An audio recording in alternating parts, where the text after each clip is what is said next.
এই পিতা পুত্রের বয়সের অঙ্কটি এই গত 12ই অক্টোবর যে পরীক্ষাটা হলো, এই পরীক্ষায় কিন্তু এসেছিল। সেই পরীক্ষাটা কিসে ছিল তোমরা সবাই জানো, সেটা হচ্ছে ওয়েস্ট বেঙ্গল সাব ইন্সপেক্টরের পুলিশের সাব ইন্সপেক্টরের পরীক্ষা ছিল। দেখো 22 নম্বরে এই অঙ্কটা কিন্তু এসেছিল। খুবই সিম্পল, দেখো দুইভাবে করা যায়। তো প্রথমে দেখো একটা শর্টকাট নিয়মের মধ্যে আমি দেখাচ্ছি, পরে একটু ডিটেলসে দেখাচ্ছি, যে যেভাবে বুঝতে পারো, যেটা সহজ মনে হয় তোমরা সেভাবে করবে।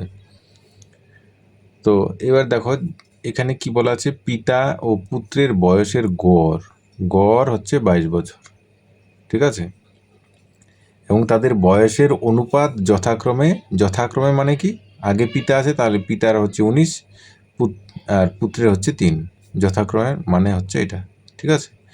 তো এবার কি বের করতে দিয়েছি, পিতার বর্তমান বয়স কত বছর, পিতার বয়সটা বের করতে হবে, ঠিক আছে। 30 হবে না 48 না 38 না 44, ঠিক আছে।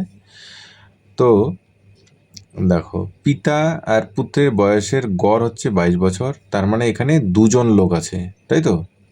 লোক সংখ্যা কত, লোক হচ্ছে টোটাল 2 জন, তাই তো। এখানে গড় কত আমি একটু লিখে লিখে করছি, যখন তোমরা পরীক্ষার খাতায় করবে তখন তো লিখবে না। গড় হচ্ছে 22, তাই তো। এর অনুপাত হচ্ছে কত, পিতা পুত্রের অনুপাত হচ্ছে, পিতা পুত্রের বয়সের অনুপাত হচ্ছে 19:3, ঠিক আছে। তো এবার দেখো পিতার বয়স তাহলে কত হবে, এখানে পিতার বর্তমান বয়স বের করতে বলছে, সবই বর্তমান কিন্তু, ঠিক আছে। পিতা পুত্রের বয়সের গড় 22 বছর, মানে এগুলো সব বর্তমানেই কথা বলা আছে, ঠিক আছে। কোথাও বলা নেই যে 5 বছর আগে এত ছিল। তাহলে এবার আমরা পিতার বর্তমান বয়স কত বছর সেটা বের করতে দিয়েছে। তো কি করব, দেখো অনুপাতটা হচ্ছে এটা, তাহলে পিতার বয়স কত হবে, দেখো পিতার বয়স হবে, পিতার অনুপাত কত 19, এবং পিতা পুত্রের দুটোর যোগফল কত, 19+3 সমান হচ্ছে 19 কত 22, ঠিক আছে। এটা তোমরা একবারও লিখতে পারো, দেখানোর জন্য আমি দুটো যোগফল করলাম, ঠিক আছে। তাহলে আমরা বের করব পিতার বয়স, তাই পিতার সংখ্যাটাই নিলাম 19 দুটোর যোগফল 22 গুণন, এবার গড়ের মান কত, গড়ের মান হচ্ছে 22 দিলাম। এবার লোক সংখ্যা কত, 2 জন, 2 দিয়ে দিলাম, গুণন হয়ে গেল। 22 কাটা 19 দুগুণে কত হচ্ছে 38। যদি এই অঙ্কটায় পুত্রের বয়স বের করতে বলতো তাহলে কি হতো, পুত্রের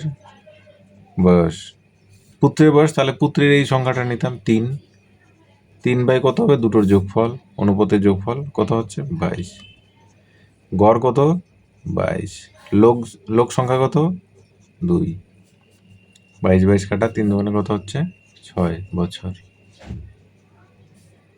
এটা হচ্ছে বছর। তো যেটাই বের করতে বলবে তোমরা কিন্তু, তো আমাদের পিতার বয়স বের করতে দিয়েছে তাই 38 বছর, এই আনসারটা হচ্ছে এই 38, সি নাম্বার অ্যান্সার, ঠিক আছে।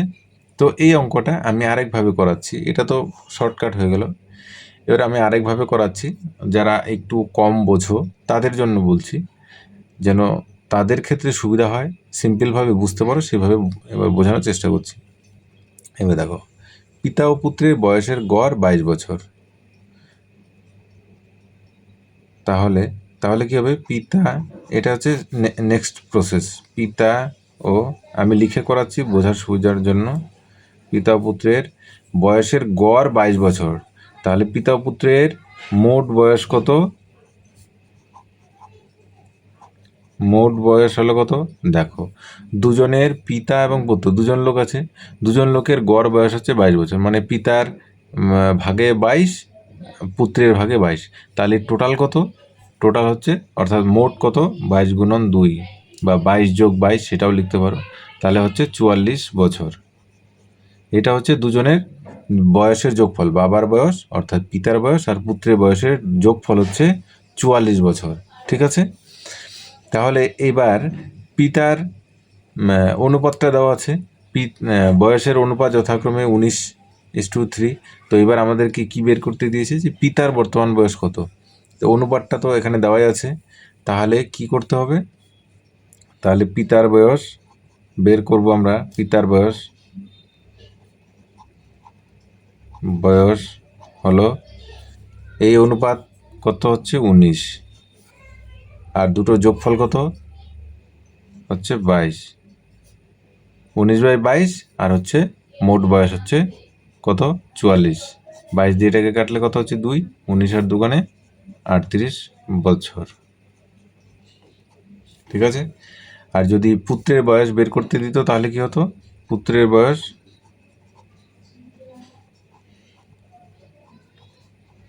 বয়স হলো কত, পুত্রের অনুপাত সংখ্যা কত 3, 3 অনুপাতের যোগফল কত 22 গুণন মোট বয়স কত 44, কাটলে কত হচ্ছে 2, 3 2 6 বছর। ঠিক আছে, এটা একটা প্রসেস হয়ে গেল। এবার যেহেতু এখানে দেখো আরেকটা মুখে মুখে অঙ্কটা হয়ে যায়, কেমন করে দেখো, সেটা হচ্ছে পিতা ও পুত্রের বয়সের গড় 22 বছর। ঠিক আছে, তাহলে আমরা কি জানি 22 বছর, যেহেতু পিতা ও পুত্রের বয়সের গড় 22 বছর, তাহলে যোগফল কত হচ্ছে 44। তার মানে এখানে পিতা আর পুত্র এই দুজনের বয়সের যোগফল হচ্ছে 44। নিশ্চয়ই এর মধ্যে কারো একজনের 40 হতে পারে, আরেকজনের তাহলে 4 হবে, তাই না? দুজনের যোগফল 44 হবে। এবার দেখো, এবার এখানে অনুপাত হচ্ছে 19:3, অর্থাৎ 19:3, তাই তো? পিতা হচ্ছে আগে আর হচ্ছে পুত্র হচ্ছে পরে, এ দুটার অনুপাত হচ্ছে 19:3। তাহলে এবার দেখো অনুপাত মানে কি, নিশ্চয়ই এইটার মাঝখানে এমন একটা সংখ্যা দুটোকে গুণন করলে ওই দুটার যোগফল 44 হতে হবে। অনুপাত দুটো দেওয়া আছে, তাহলে এই অনুপাত দুটো সংখ্যাকে এমন একটা সংখ্যা দিয়ে গুণন করব যেন দুটার যোগফল আবার 44 হয়। তাহলে যদি আমি 1 দিয়ে গুণন করি, 1 হলে 19 একে 19 আর 3 একে 3, তাহলে 19 আর 3 যোগ করলে নিশ্চয়ই 44 হয় না, 22 হয়, তাই তো? তাহলে 19কে যদি আমি মানে 2 দিকে যদি এবার 2 দিয়ে গুণন করি, তাহলে 19 দোকানে কত হচ্ছে 38, আর 3 দোকানে হচ্ছে 6। দেখো 38 আর 6, 38 আর হচ্ছে 6 যোগ করলে কত হচ্ছে 44 হয়ে যাচ্ছে।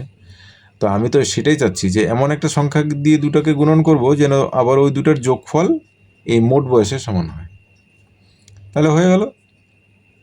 তাহলে 2 দিয়ে গুণন করাতে কি হচ্ছে 38 আর 6 44 হয়ে গেল। তাহলে পিতার বয়স কত হচ্ছে 38 আর পুত্রের বয়স 6, এইভাবে বেরিয়ে গেল। ঠিক আছে, এটা হচ্ছে যখন তোমরা করবে অঙ্ক তখন অটোমেটিক তোমাদের মাথায় জিনিসটা চলবে। খুবই সিম্পল অঙ্ক, কোনো কঠিনই নয় অঙ্কটা। আমার তো মনে হচ্ছে যে এই এত সহজ অঙ্কটা সাব ইন্সপেক্টর পরীক্ষা কেন দিল। ঠিক আছে, আশা করি তোমরা বুঝতে পেরেছো, ভালো লেগেছে।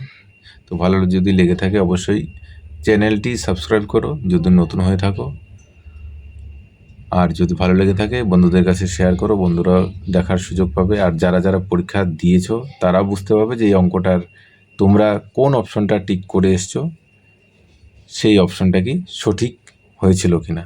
ঠিক আছে, তাহলে এই অঙ্কটায় সি নাম্বার অর্থাৎ 38, পিতার বয়স হচ্ছে 38, এটাই কিন্তু ঠিক। ঠিক আছে।